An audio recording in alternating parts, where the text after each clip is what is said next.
We are live, episode 4 of the Nosebleeds Sports Podcast. I'm one of your hosts, Zach. I'm joined with Brady, Vince. Guys, how are we? We're great. We're And great, man. what a day in sports today. You got Crazy. massive Crazy. NFL trades. We got an NBA Finals preview. We're going to recap Game 7. We got a little Sorsby talk today, but man, I'm excited for the NFL talk. We got Myles Garrett getting traded to the Rams. We got a lot to unravel. A.J. Brown. I'm excited. It was a great day for sports, and what a great day to film episode 4 of the Nosebleeds podcast. So It is a great day. you guys ready to get into it? Let's do it. I'm ready. All right, we're going to start off like we always do with the ice-breaking questions of the week. Question 1, guys. What's a sports moment that you remember exactly where you were when it happened? You want to start, Brady? Yeah, I'll start. This is kind of on a little bit of this darker side. I'm gonna go when Kobe Bryant passed away. I don't know if you guys expected an answer like that, but No, dude, it was not. crazy. I was literally in the middle of a basketball game. I was in probably middle school, started middle school or elementary right before middle school. I sort of we just got done playing a game with 5 people because our team didn't show up. We got whooped. And then after the game, one of my teammates' moms was like, Kobe Bryant just died. I was like, you're lying, you're joking. And then I went on my phone and saw that he passed away. And I was like, oh my God, like that's a moment I don't think I'll ever forget. Like it's just it was terrible. I remember I was at a game too, but it happened before the game, before I left. Damn. So you know how people would write on their shoes RIP. That's what I did before. Yeah, you know what's crazy too? I had got these Kobe Bryant books that he wrote. I don't know if you guys have ever seen them. I think I have literally. I got one right over here, right down here. Yeah, I got it. My aunt and uncle had bought me one literally a month before, and it literally came the day he died, which is something that's crazy. The book came in crazy. Yeah. Holy cow! Yeah, I got one of those books. They're good books. I got both. That's a good answer. Yeah. Vince, do you remember where you were when that happened? I was at my mom's. I forget what I was doing, but I remember seeing it on social media. Maybe I was watching the Pro Bowl when it happened. Yeah. I forgot the Pro Bowl was going on too. Yeah, the Pro Bowl was happening. You know, when the Pro Bowl was decent and not just glorified flag. Yeah, it was actually interesting. The Pro Bowl was interesting and had stakes to it. Yeah, I'm kind of tossing up a couple sports moments. I'm gonna go an interesting one here. I'm gonna go the Elly De La Cruz cycle game.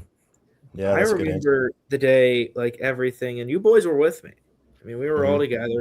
It was my birthday. We were celebrating my birthday at a family member's house. And I forget. Yeah, I remember watching it. We watched that entire game, and man, oh man, did it not disappoint. And then another one. I'll give you one more because why not?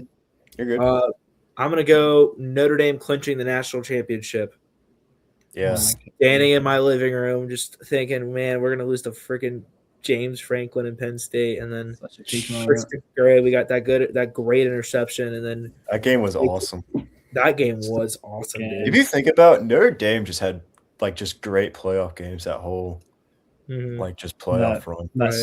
That after halftime kickoff return from Harrison against I got videos of me from that Penn State Notre Dame game. I was at a party pretty much. It was a watch party, and the kid's house, he's actually a Penn State fan, and dude, let's just say I didn't have a voice. I didn't care what people thought of me that night. I was you were just going all out. You were going.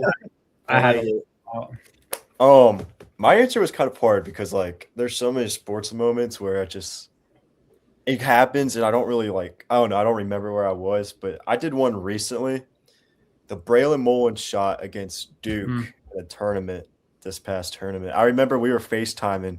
Yeah, and I know one of you guys were ahead, and I'm like, all right, I don't want you guys. It was me because I was trying to FaceTime to watch the ending, bro. I'm like, bro, I need a pure reaction, and I'm just watching this dude just chucks, and I was going insane. I'm not even a UConn Duke fan, but that's a moment I just remember so vividly happening.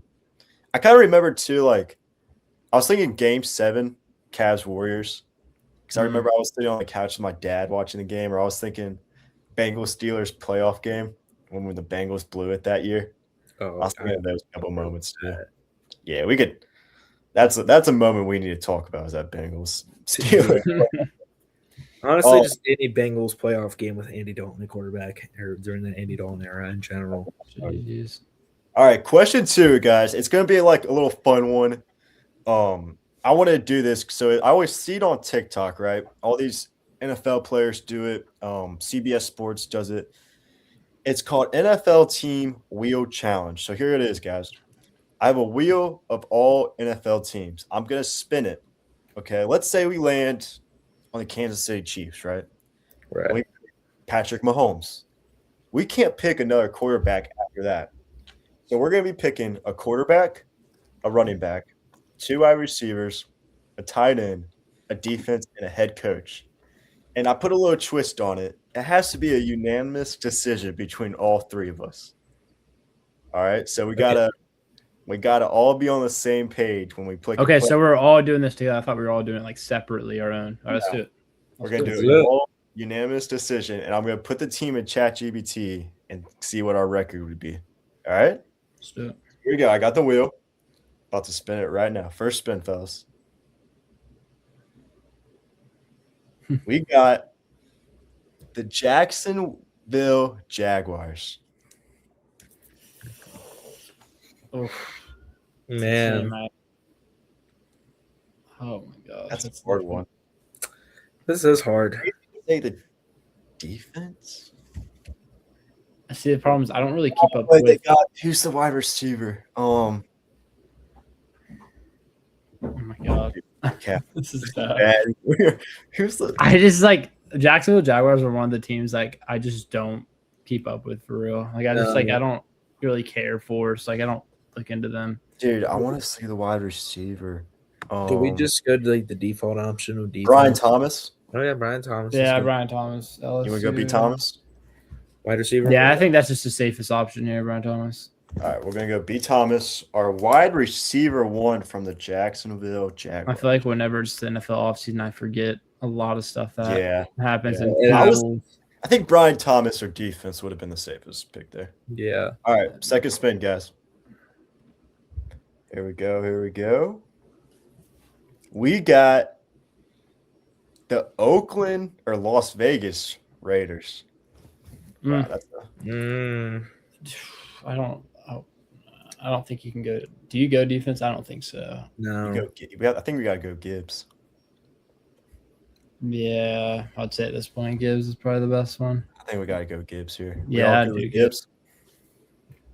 Vince, you good with Gibbs? Yeah, let's do it. All right, Gibbs, running back. All right, we got a very athletic team so far. All right, third spin. Picks in. Oh. All right, respin. We got the Raiders again. We got respin. We got Seattle Seahawks. Oh, yeah, go defense. I think this is where we go defense. You don't want to do JSN? No, I think you go. I think there's other teams. Here's the thing: if we would have went Jags defense, I would have said JSN is your safe pick. But we already got Brian Thomas. I don't want to safest waste wide receiver. That's fine. We go safest. I feel like any team could have a decent receiver. I think that's safest true. Defense. Seattle is. All right, so let me do a little read down of our team so far. We got Gibbs as our running back, Brian Thomas as one of our wide receivers, and Seahawks defense. Available, we still got a quarterback to pick, another wide receiver, another tight end, and another head coach. Let's go. You know who I didn't think for the Raiders is Brock Bowers. That's who I was thinking. God, I just forgot. We're testing our NFL knowledge here. We're not looking too good. All right, next spin, fellas. We got for our next spin the New England Patriots. They just got a new wide receiver today. But I don't know. also got Drake May on the board. Drake May, or you can Mike go Vrabel. safe. Yeah, you can go the head coach here because I feel like that's a position. That's a Vrabel's a solid head coach. Besides everything that's happened recently, I think Vrabel's a really. So who? A.J. Brown. I think we got to go Vrabel. I think we got to go. Yeah, I think it's the Head coach safe. here? The head coach, just All to get it right. out of the way, so we don't have to worry about that. Because I feel like it would be like a last pick for us usually, and that Yeah. way, I feel like All right. we can get a terrible Available. team. We still need a quarterback, another wide receiver, and another tight end. We're going with our next spin, fellas. Let's see. We got the LA Chargers. Mm. I want to say Herbert, but I don't want to say Herbert. I don't want to say Herbert either. Oh my gosh. Do they have a solid option at tight end? God, dude, this is so hard. Let me look. Bro, I don't know. I feel like it's like, what if we get like the Chiefs? I or want to say something? Herbert, and then we get like Lamar Jackson next spin. Yeah, Jackson Burrow. They do have McConkey. They did sign David. Njoku is not. Yeah, Njoku is not bad. That's not a bad pick. I say we go Njoku. You want to do that? I'm fine with that. Yeah. Yeah, we're gonna do David Njoku. Former Pro Bowler. So yeah, we got just I like that. receiver and quarterback, or did we already do Receiver that? and quarterback. No wide receiver and a QB. Yep. Here we go. Next spin. Oh, we're cooked. Oh god. Arizona Cardinals. Did you go Marvin Harrison for receiver? Oh yeah. Yeah, let's go Marvin. Have you seen him? He's got big now, dude. He's Really? he's ripped now. Get Marvin Harrison. Do we go Marvin? Yep. Yeah, Marvin. I got Marvin. Dude, all right. So our team can either be 17 or 0, or it could be a very bad team with this next spin. All right.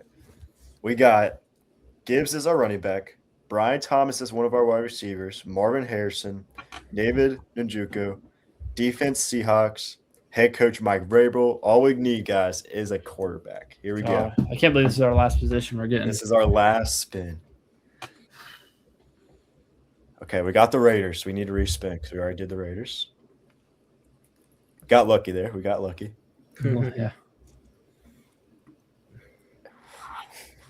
Tennessee That's Titans, Cam Ward. Okay, that's not bad. That's not bad. I think that's a good team. bad. Yeah, that's solid. First pick. Let's do it.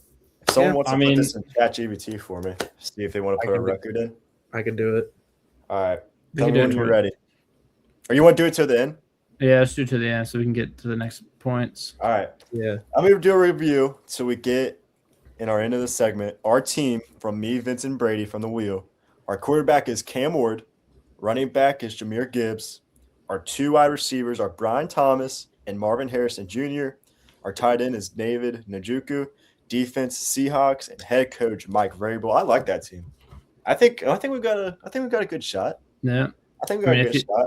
If it's completely in now, you could say it, but if not, I think. No, it's all right. We'll say that then. Yeah, we'll save them then. All right, we're gonna stay on the NFL field, guys. What a day. Crazy. NFL off season. Very unexpected day. Let's start it off with the very big news of the day. Myles Garrett traded to the LA Rams. Here's the trade details. The Rams got Myles Garrett. The Browns got Jared Verse, who was a rookie of the year, defensive rookie of the year. They got a 2027 first-round pick, a 2028 second-round pick, and a 2029 third-round pick. Fellas, initial reaction is seeing this big trade happen today. I think the Rams made themselves an even stronger contender, in my opinion, going out and getting someone like Myles Garrett. They gave up Jared Verse, who was a really good lineman for the LA Rams, and they gave up some picks. But, I mean, it's the Rams. I think we kind of know them to give up picks. Yeah.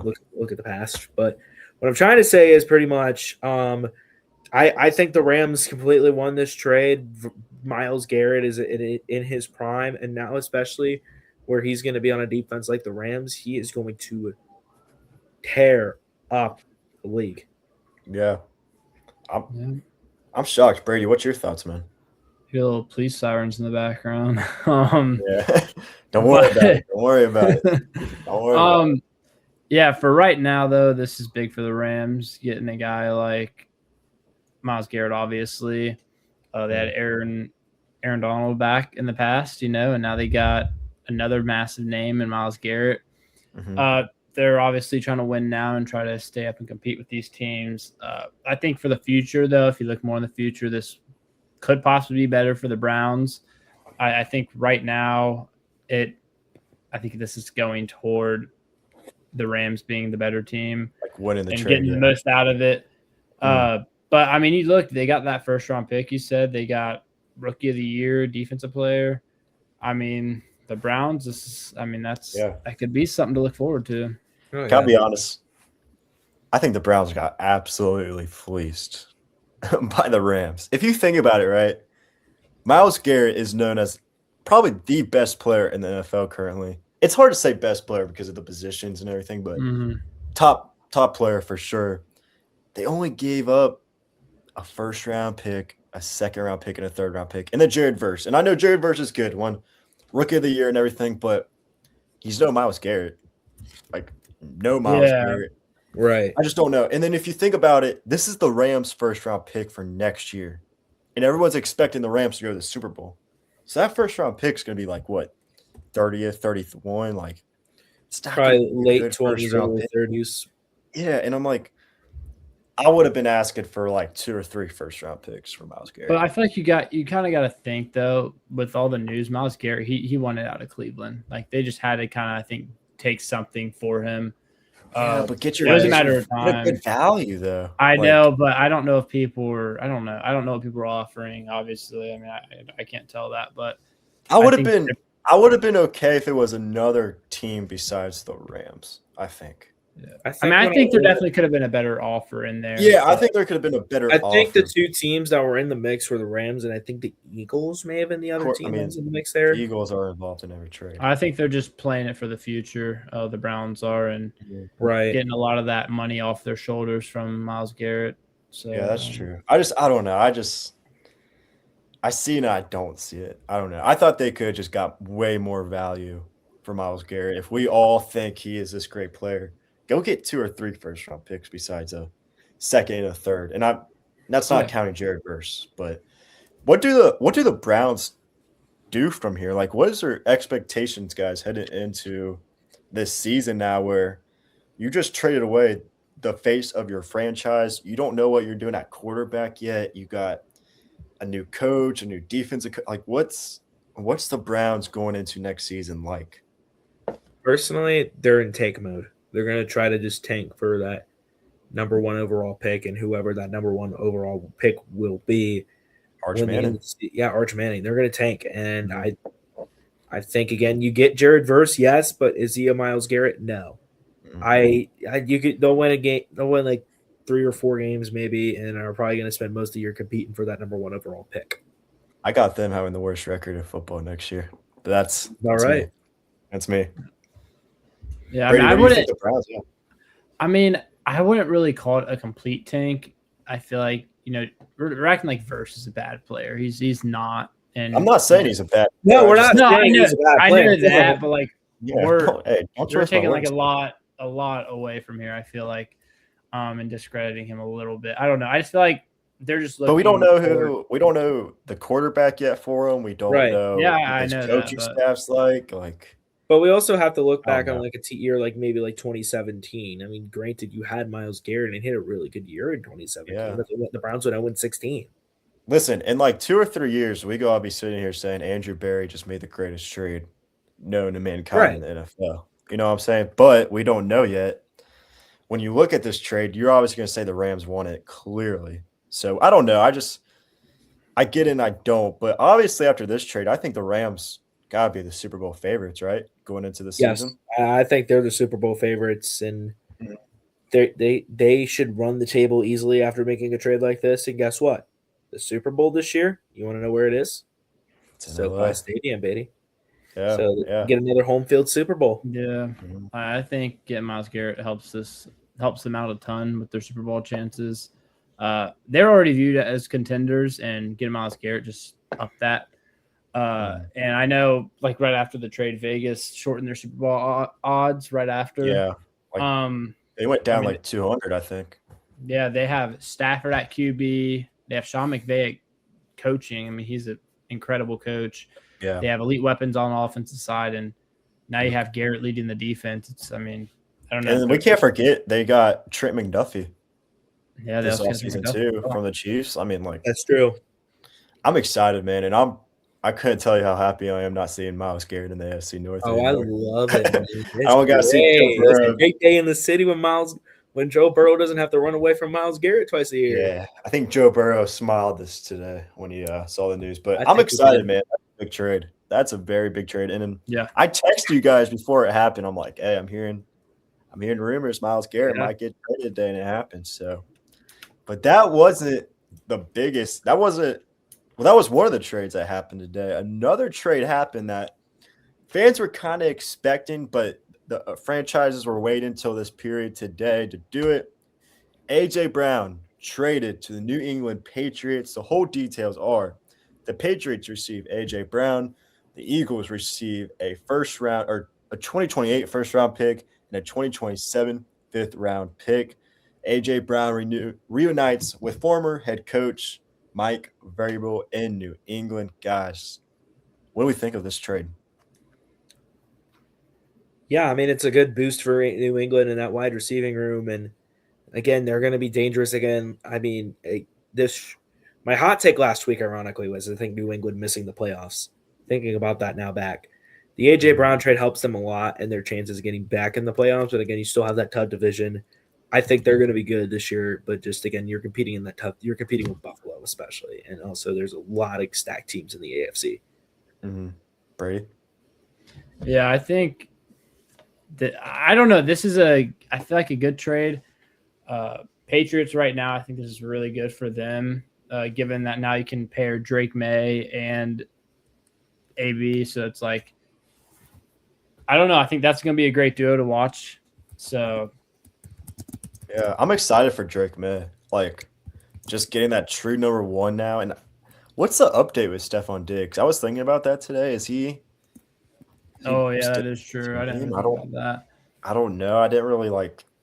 We have to look at that. I don't know what the update I think is. he's going to be gone. I don't know. I don't think he's going to be staying on the Patriots. Yeah, I mean, if you make this trade, that's a good point. But I think this is just a win-win for both teams making this trade. I think if you get a good first-round pick for the Eagles, and the Patriots kind of are in that.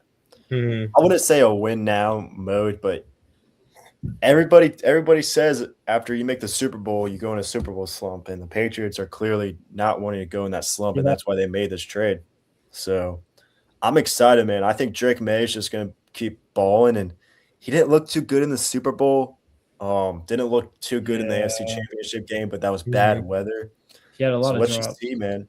Yeah, and I got them winning the division. I don't know about Buffalo this year. I think there's a lot of question marks with Buffalo, and I think fair enough. Josh Allen, there's all the pressure's on Josh Allen this season. All the pressure is on Josh Allen this season. A lot of pressure on a lot of people. Yeah, so that's two big trades happening today, and then we got a little reunion in New York, guys. Everyone grew up on this guy growing up, the one-hand catch. Odell Beckham Jr. returns to the New York Giants. What a full circle moment for Odell. Guys, when you saw this news, what went through your head? I was kind of I don't know, I can say shocked, but I was like, dang, like this is gonna be great. I think a lot of fans are gonna get nostalgia this upcoming season with this.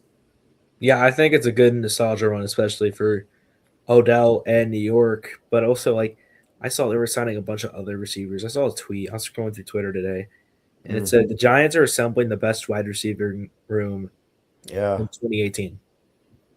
Yeah. Yeah. If you think about it, yeah. Yeah, I think they got like Juju Smith-Schuster. They got someone else. Yeah, they signed Juju. Yeah. I heard something about Blake Neighbors, like he's not healing too good from his ACL. So I did see a thing from that. How he was like on it. I mean, are we expecting a lot from Odell from this Giants team? Is he more of like just a leader in the locker room, or do you think he's gonna get? I don't know. I don't see his role on this team. I can see him being like the third slot. I mean, I don't know. I just feel like I don't see him doing all that. I don't see him leading this receiver group, but I can see him being that veteran player. The veteran presence that New York wide receiving room needs. I see this as like, hey, 1 year, retire after this. I know you probably want to retire as a New York Giant or you started it. So that's Mm-hmm. And then talking about Odell, like the first question of the ice-breaking segment, asking where you were when he made the one-hand catch, that would have been a good. I feel like I don't even remember that, to be honest. I don't remember where I was. So. I don't remember either, but I just thought that would be a good one-handed catch was in 2014. Yeah, I don't remember. I was 8 years old when that happened. Had the blonde hair and everything. Oh man, Odell, just what a highlight Odell. That's why I call him highlight Odell. But anything, guys? What's just like your overall of today, just of all the NFL news that came out today? What's your thought process of everything? I think it's chaotic, to be honest. I mean, I didn't really think I would say today would be a day where a lot of NFL stuff would come out, but today probably the most we've got in a while. I also think there's some kind of like significance within the NFL about this date. Yeah. There is something. I think you can make trades today past 4 that wouldn't affect you getting like another pick in the draft. They call it the supplemental. Yeah. So I think that's why teams were waiting to trade today. So that's why I said like people kind of expected the A.J. Brown trade to happen today, but they were waiting for this day past 4 o'clock to do it. But I'm excited for this NFL season. I think it's going to be fun, very entertaining. So many different storylines and Bengals Rams Super Bowl rematch in LA. I see it. I see it. I see it. I see the vision, Zach. I see the vision. I think the Bengals need that. With Zach Taylor as a head coach, I don't see it at all. All right. If he does it once, he'll do it again. Hey, what is your guys' favorite moment though of Odell in New York from his time? Do you guys have any moments? I don't think I have a moment. It was just right. Yeah, I was so young. It's like all the dancing. Yeah, I would honestly say, I don't know if you guys remember him and Josh Norman. That beef they had. That 2015 matchup. God, that was crazy. Just going back and forth nonstop. That's something I always remember. I think Odell started like a whole new trend for wide receivers making crazy catches like that. Like I think he was a trendsetter for his time, and we can see the effects of what he's done on the current state of the NFL. I think the wide receiver room's completely different now because of everything he's done in the NFL and his talent on the field and everything. But today was crazy. I'm excited to see this NFL season. It cannot come soon enough. I'm hyped for it. Anything more? Any thoughts, guys? NFL? I think that covered everything. All right. Well, we're gonna go to the college field. Well, not really the college, the sports book field. Brendan Sorsby. A lot of news has came out about Brendan Sorsby, but a little overview. Brendan Sorsby was caught placing bets as a college football player. More especially, the biggest news is he was betting on Indiana while he was at Indiana. That's a big no-no. That is such a big no-no. The NCAA ruled him ineligible. Texas Tech appealed. They had a court hearing today, and it's not looking good. It's not looking good for Sorsby. But, guys, I want to know, what was your reaction when the news all started to come out, firstly, when you saw Sorsby was betting on games? Vince, I'll let you take over first. Okay. I mean, it's crazy. I didn't know really what to think. I mean, if you got a gambling addiction, you got to get the fucking help you get. But like gambling on your own teams is like the biggest like sin in all of sports, really, in my opinion. I mean, don't really have a lot of thoughts. I mean, you're playing with fire. And I was talking with and again, he was doing the shit at UC as well. You don't bet on, like, it's the biggest no-no of sports, and it should not be happening at all. But Brandon, what was your reaction when all the news came out? I didn't expect it, to be honest, and I was going through a bunch Came out of of stuff. nowhere. Yeah, it did I, come out of nowhere. yeah, I didn't expect, especially for him, especially with the NIL he was getting and the new role he's supposed to have. I thought this was going to be good for him, and then everything just went downhill. But I was looking at some stuff, and he reportedly placed around 2,900 bets, totaling over $90,000 during his college career. That's an addiction. And it wasn't the craziest part. It wasn't just football games. This dude literally had a very bad addiction, like to the point he was betting balls. Wasn't he like betting balls and strikes on Reds pitches on games? MLB games? Yes, and that's like just down. What are we doing? And something that came out yesterday too is how the NCAA got tipped off. Have you guys seen that too? I was about to mention that. Yeah, go ahead. Yeah. So there's a big rumor that Cincinnati reported him after he transferred, but however, the court filing suggests that Cincinnati actually was not the people that tipped him off. Instead, this is like for a player, this has to be so. Can I just say, you know how bad it is for the sports book to turn you in? Sports book. The sports book is crazy, dog. They got contacted by law enforcement. Yeah, so I just don't understand that. And Cincinnati, I guess in 2024 in August, they got like a pro-he bet alert involving Sorsby. And then I guess the school's compliance office interviewed him and they gave him like gambling education and stuff. Yeah. But it's just, dude. Yeah. I mean, well, so what that is, that's like a little thing with the Big 12. They have a partnership with sports books, and like, let's just say like Brendan Sorsby, a Big 12 player at the time, he places a bet. This company will get notified when that happens. They'll notify the school, but I don't think UC knew at the time the history of Sorsby betting on Indiana football while he was a player there. Because I think there is rules where the athletes could bet on like horse racing and like UFC fighting, but they can't bet on like baseball and football because those are sports that you could go to after college. You know what I'm saying? Right. So even more stuff came out, like Brady mentioned. Even after he got to Texas Tech, right? Even after he got this big role, big NIL money, he was still transferring money to friends, to other places to bet for him. And in Texas, it's illegal to sports bet. Like you can't sports bet in Texas. The NCAA has said serial and repeatedly violated gambling rules for Sorsby. And Texas Tech wants to appeal, and they did. And their fight is they want Sorsby only to sit out 2 games. Two games. I think that's crazy.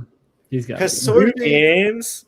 Sorsby didn't just bet on balls and strikes at the Reds game, and I get like if it was just that, okay, I might see a vision for. I could see maybe why they would do 2 games, but he did the biggest. Yeah, he did the biggest no-no and betted on Indiana while he was a player at Indiana. When Indiana, you know what I'm saying? But we're gonna sit here and say, "Oh, he should only sit out 2 games." Like, what are we doing? No. And if the NCAA allowed that, you're just opening up a whole can of worms for other players to say, "All right." And NCAA is already under fire. We talked about it. Like, they don't want to do that. You're going to open up Pandora's box, and you're not going to be able to shut it. Yeah, but I don't know. Sorsby, if I want a hot take, I don't think he was that good at UC. I think he was talented, but he's not a winning quarterback, in my opinion. He never made winning plays at UC. So, but the other funny thing about this is if I had a nickel for every time a major college betting scandal took place at that involved Great American Ballpark, I would have 2 nickels, which isn't a lot, but it's crazy it happened twice. Yeah, that is. Because the Alabama LSU baseball scandal happened. Yeah, I forgot about that. And GM at Great American Ballpark. But I don't know, man. I hope Sorsby gets well. I know he got out of his facility for sports gambling and everything. So I don't know. I'm happy. I just want to see what's next for him. I bet it's going to be the NFL supplementary drafts. But yeah, that's what I think. I don't know. Yeah. Any more thoughts, guys, on Sorsby? No. We got it. All right, we're going to do Game 7, Thunder Spurs. We posted a TikTok before the game of us 3 giving our prediction of who's going to win. And me and Vince were right. Brady was wrong. Me and Vince picked the Spurs. Brady picked the Thunder. Thunder lost, guys. The final score, Spurs 111, Thunder 103. Guys, what was your reaction seeing that final score? I couldn't really predict that Chet Holmgren was only going to have 4 points that game. So that kind of sucked. And I kind of, with the Thunder being the home team, I kind of would have thought they would have done something, home crowd advantage, all that, but they couldn't really stop Victor. So, right, Wemby and I think the Spurs kind of had their advantage throughout. Honestly, that entire game from start to finish, there were moments where the Thunder would come back, even it up, but really, in all reality, it was the Spurs dominating all night, and they get the win. And now we're looking at Spurs Knicks. That game 7 was just so entertaining because it felt back and forth. Like first quarter, the Spurs dominated. Second quarter, the Thunder dominated. Third quarter, the Spurs dominated again. But then the fourth quarter was back and forth, and the Spurs towards like the last 5 minutes, I want to say, kind of just took over. They were making the game-winning plays down the stretch, and that was one of the most entertaining playoff series for me in like recent years in NBA playoffs. Like I actually sat down and like watched all the games, and I'll like glance, but like I've never sat down and fully watched it like that. Go ahead. Yeah, this is big for the Spurs here. This is massive. I feel like, you got Victor Wembanyama. You finally make that finals. Now, the one thing I have a question about is how is this young team going to handle being in the finals? For most of them, it's the first time ever, and they're all pretty young, especially the Spurs team. They have Victor on their team, though, so I don't think it'll be that big of an issue. No. But it's their first finals appearance since 2014. It's been 12 years. It's basically the beginning of a new Spurs era since after the Tim Duncan years. And I don't know, man. This is Before we get in the finals, I did want to give a shout out. I gave it MVP. Julian, I think it's Shapini from the Spurs. He went 6 for 10 from the 3-point line. He's a dog. It felt like every time he touched the ball in the game, and he shot it, it was going in. He ended the night off with 22 points, and I think he's the reason why they won Game 7. Right. I think Wemby had a good game. He had 22 points. Everyone else had a good game, but I think he's the real reason. And SGA ended the night with 35 points and 9 assists, but without the help of Chet, that's the key reason they lost. Brady mentioned only 4 points. So. Especially when you're that good of a player, you got to do more. And I don't think – if you don't know this, Zach – December 31st, Julian actually made 11 threes against the New York Knicks. And that was 2025 literally this season. He can shoot the ball, and this season he's really sprouted. 36 points, and he shot 11 from 17 from beyond the arc. Like that's pretty solid. Only missing really 6 from 17. That's crazy. Yeah. Right. Brady teased it, though. We got our finals preview, guys. Knicks, Spurs. What are you guys most excited for this finals matchup? I think it's a lot of it is going to be with I feel like the crowd, the home court advantages that these teams are going to have. Oh, yeah. These two teams are pretty historic. They have very rich roots. New York Knicks are chasing their first championship since 1973. It's been around 50 years. They're looking for that title. Baby. I believe it was it 99 the last time they were in 99. And you want to know who they played in 1999? The San Antonio Spurs. Actually, I did not know that. Wow. Yeah. Wow. So it's going to be crazy. There's a lot of star power in here. You got Victor, you got Jalen Brunson, who has been unreal this playoffs. A lot of elite role players too. I like a point in this podcast is going to be. It's going to really be Wembanyama versus New York's front court. I think that's really where this series begins at. So you know what I thought was interesting too. This was the NBA Cup final match this season. So we got a little sneak peek, and the Knicks ended up beating the Spurs in that match. Is that a tease? I don't know. I got a little fun question for you guys. Who needs this championship more, the Knicks or the Spurs? And I want to give my answer real quick. The Spurs. And I know Matt, you guys might go with the Knicks, and I get that. But my argument was that the Knicks haven't been in the finals in a long time. You said since '99. Mm-hmm. The Spurs have. The Spurs are known as this great franchise, and they won championships. They had a great run in that 2013-14 era of NBA basketball. If you want to still be known as this great franchise and be one of the best, I think the Spurs really, really need this championship. And I think the Knicks should just be happy to be there. I know they want to win, and I think they got a good chance to win, but I think the Knicks are just happy to be there, where I think the Spurs really need this to be known as one of the best franchises in the NBA. I don't know what your guys' thoughts, or what are you thinking? I hear you, I think, personally, with your take there with the Spurs. I personally just think team-wise, I agree. Spurs need this more, but historical franchise-wise, 100% the Knicks. They haven't won since 1973. The last time they were in there was 1999 against the San Antonio Spurs, like I mentioned before. The Knicks need this because they haven't won one in 50 years, and this is probably going to be their golden opportunity to do it. I'm not going to say they're going to win it. No, that's not what I'm trying to say. What I am trying to say is I think for New York, there's a lot more on the line, not just with these teams, but I think with just the looking at the historical front of it. Yeah, Brady? I think either side could have a good argument here. I'm gonna have to say the Knicks. I think they face more pressure here. I think they've waited 2 decades to be back in this spot, and multiple decades to get this title again. They've already dominated the East, so like they're here. Like they've shown that they can rise out of the East and dominate these teams, and they have the expectations of an entire city behind them. I don't know if you've been seeing like the New York mayor and like everything. Like they've been painting out subway stations orange. Yeah.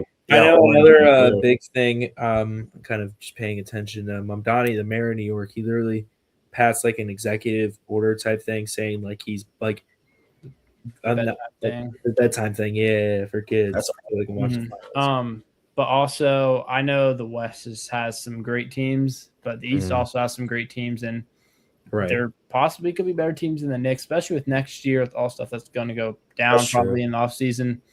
I think this is a gold, like Vince kind of say, if New York loses this is a missed opportunity for them. Like they've already made it here, they might as well win. And if San Antonio loses, they still have Victor Wembanyama. So I think a lot of people are just like, but Wemby will be back and all this. So like, I feel like the Spurs are going to have multiple other chances in the future. They still have Dylan Harper, Stephon Castle. I get that. They have many great role players as well, but the Knicks, like, I don't know. I think I might just have to. I gotta agree to disagree with you guys. I don't know. I just think the Spurs, if they want to be known as this great franchise, they really need this one. But I want to go over some of the matchups real quick. I think the biggest matchup in this series is going to be Wemby versus Karl Anthony Towns. I think the biggest thing is, can Cat just slow down Wemby? Cat's been in the league for a long time now. He has that experience over Wemby. Can he stop him from getting to the rim? And can he kind of just control Wemby so it can leave driving lane for Jalen Brunson? Because Jalen Brunson, like we haven't even talked about him, he's been fantastic this playoffs, and he's going to be a big X factor for the Knicks. But that's one of my biggest matchups for this whole series. I think another big question too I have here is, how's this going to go? Knowing, for one, New York swept Cleveland. They haven't played ball in about like a week to 10 days. It's been a long time. While the Spurs just got off playing a 7-game series. It could go either way, where the Knicks are like more tired because they haven't played basketball in 10 days. Or you're looking at the other way of this, of the Spurs they just got done playing that tough series against Oklahoma City. Does New York take a quick advantage and win game 1 and 2? Yeah. Do you guys have an X factor in this game? Like a player besides maybe like Wemby and Brunson, who you think that needs to really go off for that team to win, to help their team win? I would honestly say the Knicks 3-point shooting and their bench production, I think, is going to be a massive X factor for this team. And for the Spurs, I would say the secondary scoring behind Wemby. You know, who you got who's going to score beside Wemby? I know obviously you got Stephon Castle, you got Dylan Harper, you got De'Aaron Fox. You got some great players, but are they going to show up when you need them? And then I think the turnovers could play a big part. Just don't I think ball over a lot. Yeah, I think for the Knicks, I think if Mikal Bridges can go average 18 to 22 points a night for the Knicks while also playing elite defense on guys like you just mentioned, Castle, Fox, Dylan Harper, I think the Knicks are going to win. But my real prediction is because I don't think that's going to happen. I got the Spurs in 7. I think this series is going to go to 7. I think this is a breakout for Victor Wembanyama to really put himself on top of the NBA because I think the NBA needs Wemby to be a top player right now. Right. And I think I don't know, man. I just think this is the Spurs year, and I'm going Spurs in 7. I don't know about you guys. You know what, Zach? I agree with that. I see a lot of familiarities from the series to what Oklahoma City and Indiana were last year. I feel like there's a lot of familiarities between last year's series and this year's series. So yeah, give me Spurs and it's either between Spurs and 6 or Spurs and 7. We're gonna go Spurs and 7. I was gonna say I like the Spurs in 6 here. I think it's gonna be a great series, a lot of back to forth. But again, you got Victor Wembanyama, and I kind of have a question too. Like, where do you guys think if the Knicks do win? Do you think Jalen Brunson will rank among all-time New York sports legends? Do you think he's gonna have a spot there? Like, Great question. I don't know. It's just something. Probably as a bias, like if I was a New York fan, that he has to be up there. Right. Mhm. You gotta think, man. Well, I don't know. I was You thinking got Derek Jeter, Judge. Patrick Ewing, Walt Yeah. Frazier. Honestly, what I will say, that's Mhm. honestly like that would be like a really good hot take that Brunson would rank him on. If Brunson were to win the NBA Finals, He would has to be rank top 3, right? Like he has to be top 3. I would say top 10, top 5. I'd I'd have to look deeper into who they have. Yeah, because I mean, if Jeter. you count Babe Ruth, Yeah, Got Jeter. You also have Babe Ruth. If we're thinking like going back to the 30s, Babe Ruth you is also have such a Joe long time DiMaggio. ago, Like though. we also can't. If we want to think about modern history, I'd say he's top 10, top 5 easily. But just all time, like I was straight. low key thinking Aaron Judge, but Aaron Judge hasn't won the big I was about to games. say that. That's why I was Judge saying is not on the big one. So does he go over Aaron Judge in New York? I think if he can get a title here, I mean, yeah, they haven't. Yeah, won he has since to. 70 Yeah. They haven't won since Yeah. '73, so I'd put him above Judge, which is crazy. But if Judge, I'm excited. I think this finals is going to be way more entertaining than the finals last year. I think it's going to be it's going to be a lot entertaining too because they got the O'Brien Trophy, Larry O'Brien Trophy. Oh my, and yeah, we were just talking about that last night. You got the final script now back on the court. The aura is like, back, dude, man. It's bringing back the aura and The aura is back. Everybody really grew up from watching. It's gonna be. I was thinking this might be the most entertaining finals since Raptors Warriors, in my opinion.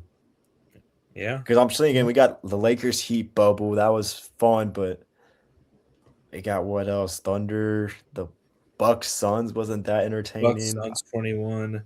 Yeah, I don't know. I think this is going to be. I think Warriors and Celtics was pretty entertaining 2022 because I don't think no one was expecting the Warriors to go back. But I don't know, man. I'm excited for this matchup. I'm looking forward to it. So that game 1 starts Wednesday, I think around 8:30. So be on the lookout, man. We're gonna have a lot of content for NBA Finals, so I'm hyped. But anything else, guys? I think that covers it. All right, we're going to do a little quick Cincinnati Reds checkup. Before I get into some of my takes I wanted to talk about, I want to give an update. They're playing right now, and it's not looking good. They are losing to the Kansas City Royals 8-1. It's the top of the 8th inning right now, and I don't know. And I'm worried because Elly De La Cruz was having an all-star kind of season, and he just went on the 10-day IL with a hamstring injury. The bullpen is just – the bullpen's not looking too good. The bullpen's been through it, man. They've been. I don't know, guys. What's your thoughts on the Reds right now? Because I'm concerned as a fan. I'm concerned. Injuries just are always. I feel like the last 5 years, it's always been injuries that are bringing us freaking down, man. And it's the same problem this year. Our bullpen was decent at the beginning of the year, and then injuries happened, and we're being drugged through the dirt. Elly getting hurt doesn't help. I will say a positive is Edwin Arroyo getting called up. If he's able to do really good, I think he stays with the team, and then he gets another role along with like when Elly comes back. See, I have a take for that. I would take. Yeah. Okay. I would like to hear that. So my take real quick is when Ellie comes back, I think Edwin Arroyo is going to stay up, and that puts a lot of pressure on Matt McClain to start playing better. And Matt McClain needs to play good in this stretch when Ellie's gone. Like Edwin doesn't. Matt McClain does. McClain hasn't done anything really relevant since his rookie year. Yeah, it's bad. Brady, what's your thoughts on the Reds right now? And they had the hot start. Now it's not looking too good. It's been pretty bad. They started 20-11, then went 10-17 their next 27 games. So a major step backwards for the Reds. But they're 30-28. They're still 2 games above 500. So it's not bad, but it's not bad. But I'm a Reds fan, and I'm right now. I'd be just cautiously just frustrated. Like I don't know, like I wouldn't be like hopeless, but I'm still like a little bit. It's still early. It's still early. Obviously they just beat Atlanta. They showed they can kind of compete with good teams, but like we're talking about, Elly just got injured after that little first base hit that he had. And I mean, we're seeing it right now. They're playing their first game without Elly in like so many games because Ellie's been on the field. And I will also say, granted, Burns was supposed to start tonight and he got scratched. That's a good point. That was not helping us at all. I think due to an illness, Burns got scratched. I think if Burns was pitching, this probably would have been a more competitive game. But yeah, we threw like Loin Richardson tonight too. So yeah, I think the future outlook for the Reds is they need to get to the All-Star break above 500 and just pray you get Hunter Green back healthy. You get Elly back healthy. You get all these guys healthy, get the bullpen back healthy, and just make that final push to the playoffs, because that push to the playoffs starts after the All-Star break and then there'll be season. Yeah, I agree. I think the Reds, the front office needs to add, I think, another bat at the deadline. I think they also need to get somebody for that bullpen. The bullpen is 100%. I don't know when the last time we've seen like actual decent bullpen from the Reds. It's been pretty rough, long. But yeah, man, missing Elly for these days. What would we got, like 10 days, something like that? But who knows? It'll also could drive. I don't know. You just can't replace a player like him, especially with the season he's having right now. Batting 280, 12 home runs, 37 RBIs. Like, I don't know. You just can't really replace him right now. It's really just to survive until he gets back. So there's a lot of pressure on other guys. Like I mentioned, Matt McClain. Yeah, he's got to. You gotta start performing when Ellie's gone. You're known as one of these big faces of the Reds team. You gotta start. Hey, I agree. Get a couple hits. But again, like I mentioned, man, just get to the All-Star break and see what happens. Make that late push like you did last season and add a bat like Brady said in the deadline. So any more guys on the Reds? No. I think we covered it. All right. Last segment of the show.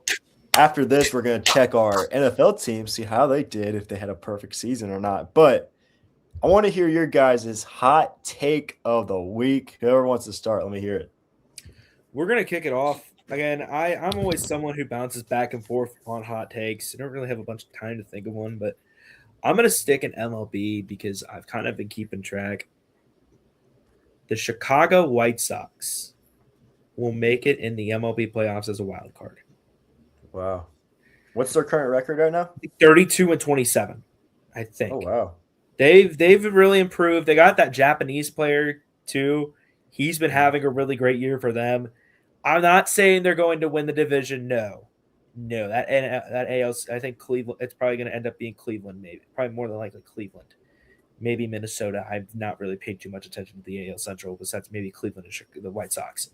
Yeah. What my point of take here is, I think the White Sox that show they've improved enough and they're able to compete. I could see them maybe be coming in as like a 16, like a team like the Reds were last year, coming in at like 83-79 and making the playoffs. So my overall take: the Chicago White Sox make the MLB playoffs as a wild card.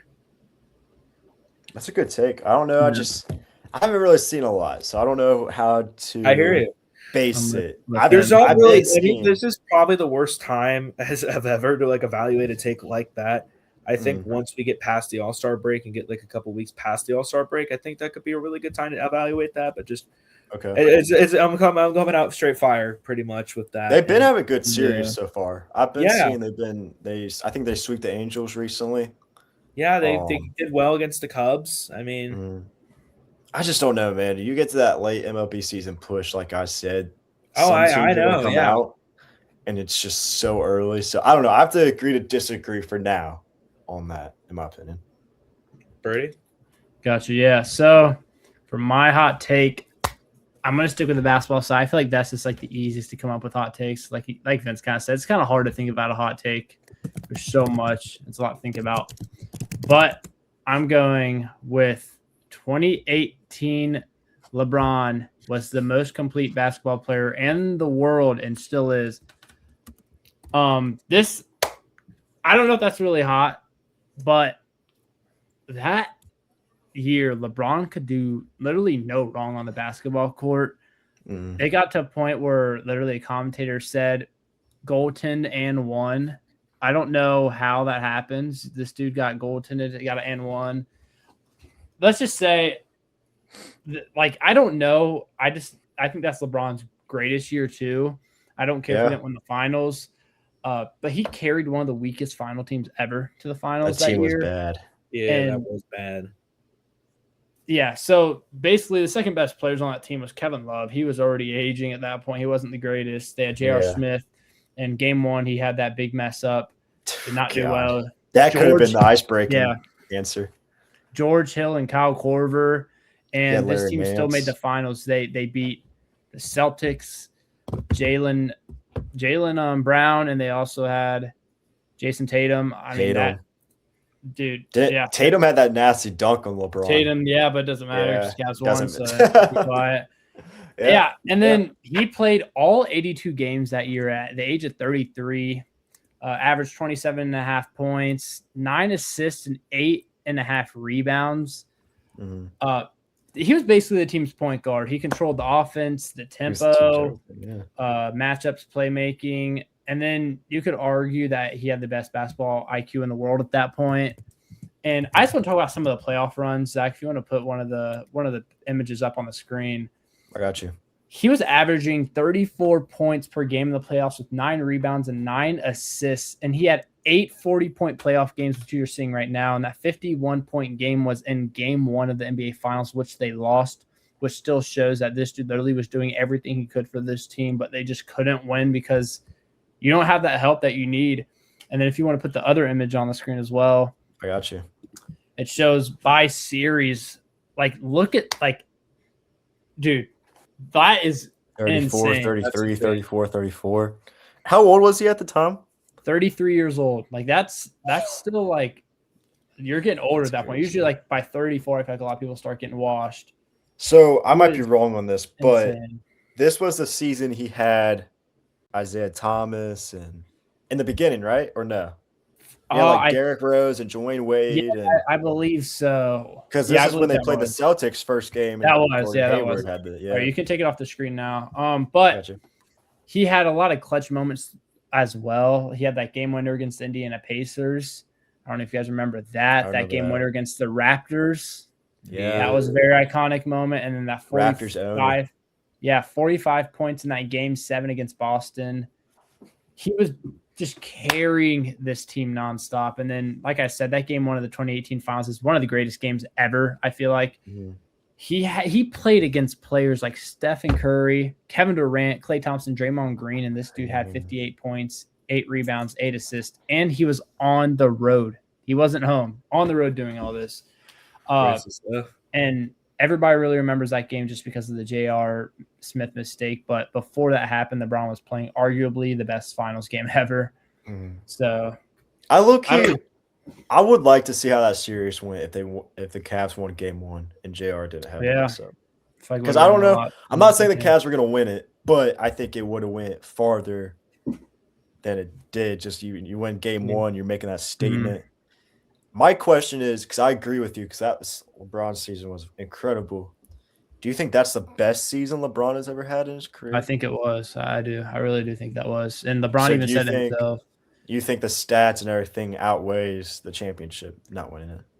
Dude, I just think like even one of the commentators, I forget what commentator it was, but in Game 7 against Boston, he even said that LeBron bringing that team to the finals is one of the greatest accomplishments in his career. None if he lost or won in the finals, he literally said that just because of how he was the only player this team had, and you had to play a lot of good teams in that playoffs, and to bring that team to the finals, I don't care if you get swept.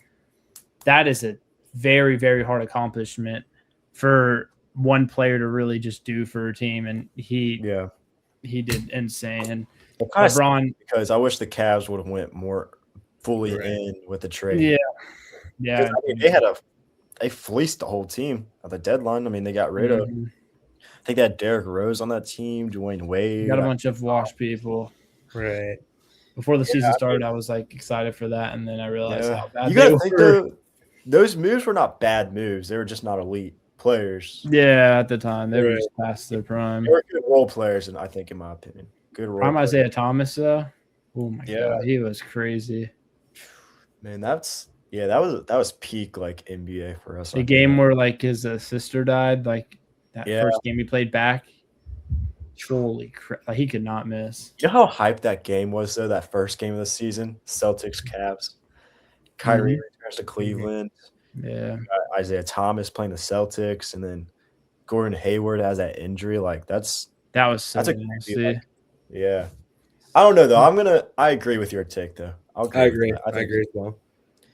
All right, my hot take. So I had a really hot take last week. I'm getting some hate on the comments on TikTok right now, but we'll let that be. My hot take is, guys, Patrick Mahomes wouldn't be nearly as successful without Andy Reid and Travis Kelce. I think Mahomes is incredibly talented. Don't get that wrong for me. But the situation matters. He has one of the best coaches in the NFL when he went to the Chiefs. He had one of the best tight ends at the time. You got to think Andy Reid is the perfect coach for Patrick Mahomes and what kind of player he is. Like, that's the best system Patrick Mahomes could have went to. And you add in Travis Kelce, a Hall of Fame tight end. That's a security blanket for Patrick Mahomes. He made Patrick Mahomes better, and Patrick Mahomes made Travis Kelce better. I don't know. I just think we think Patrick Mahomes is this great player, but he had a strong defense. He had a strong offensive line.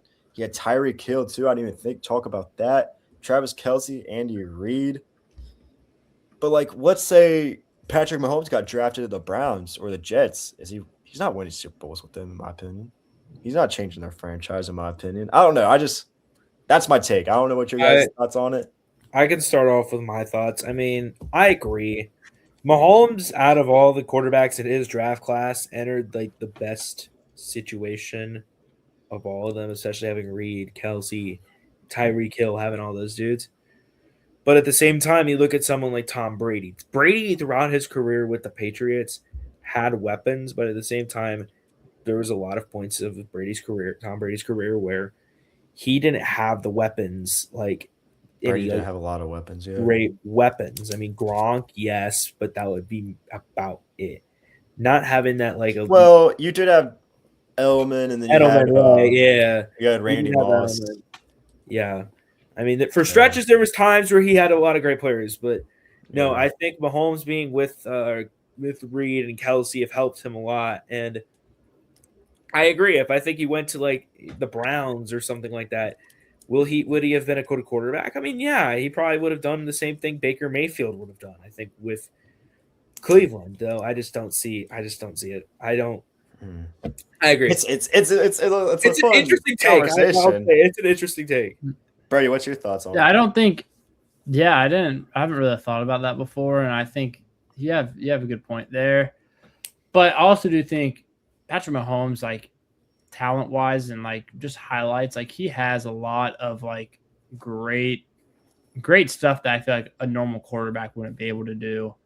I think he's very, very skilled. I think even if he wasn't on the Chiefs, he'd still be one of the best quarterbacks in the league. You know, I don't know if you can really teach the talent that he has.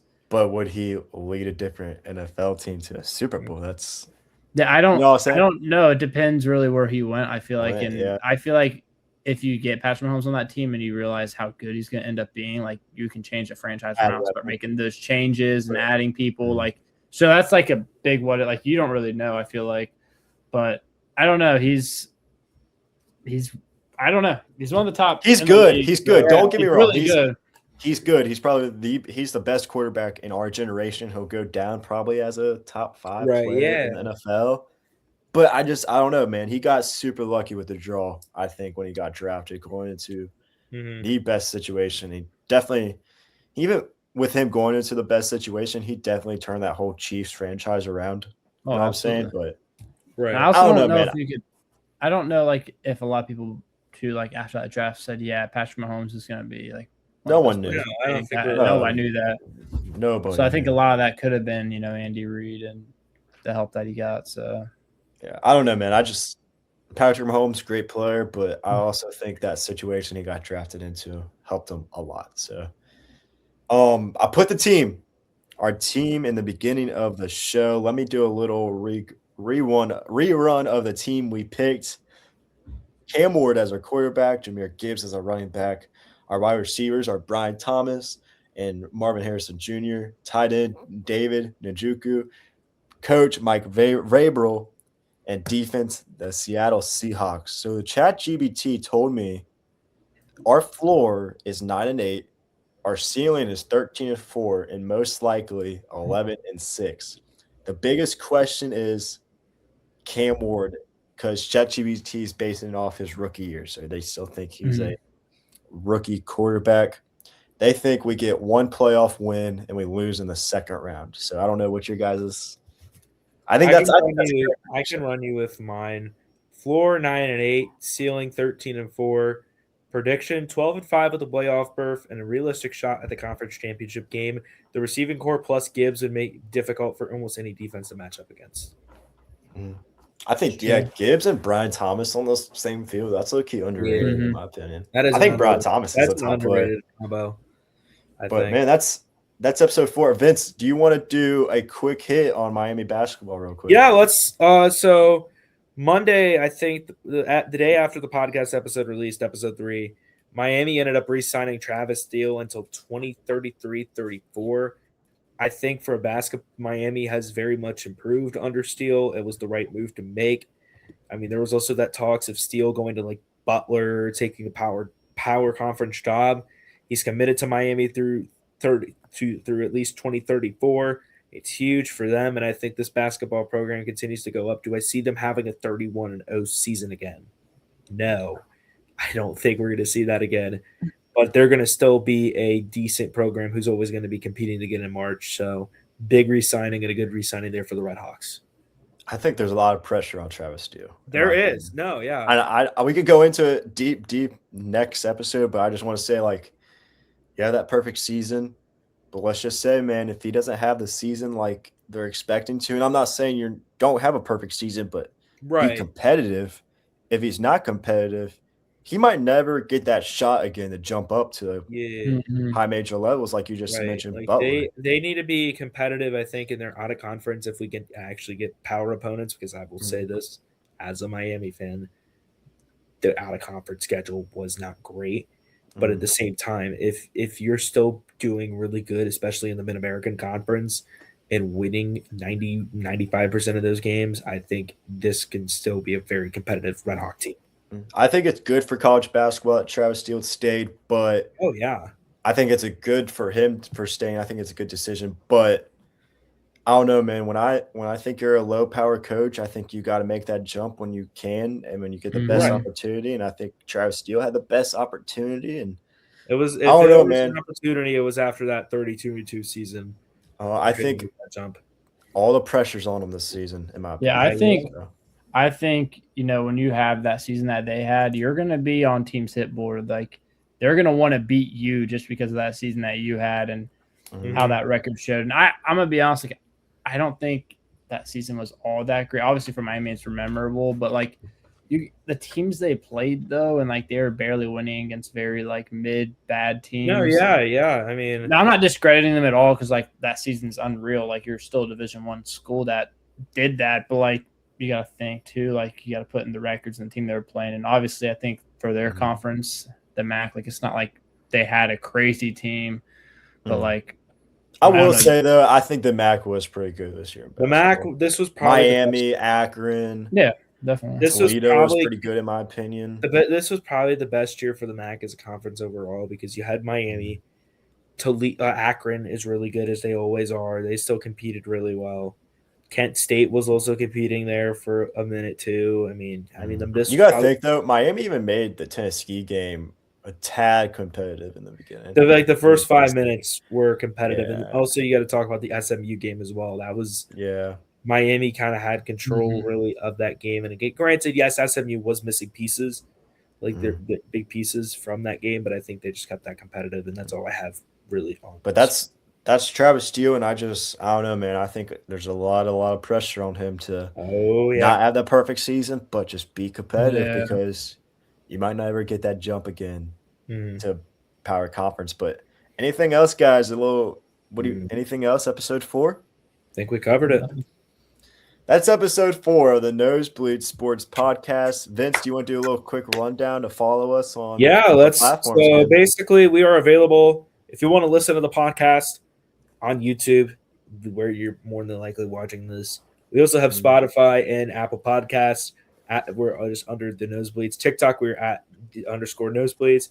Instagram, it's at the Nosebleeds Sports, and then we also have X as well. I think we really need to start promoting that more because I feel like not a lot of people know that. It is at Nosebleeds PORS because X has a character limit, so it's a weird at. So yeah, those are the socials for us. Give us a follow, listen to the podcast, come show some support. We post clips on the podcast on TikTok. Just get our best moments. And make sure turn on post notifications. Yes. On YouTube. So you know exactly when the podcast drops. We upload them every night after we are done filming, so you get immediately the latest updates from us. But that's it, man. Episode 4. We got episode 5 next week, guys. Anything else? That covers nothing, man. We'll see you next week. I'm Zach. That's Brady. That's Vince. That's episode 4 of the Nosebleed Sports Podcast. We'll see you guys later.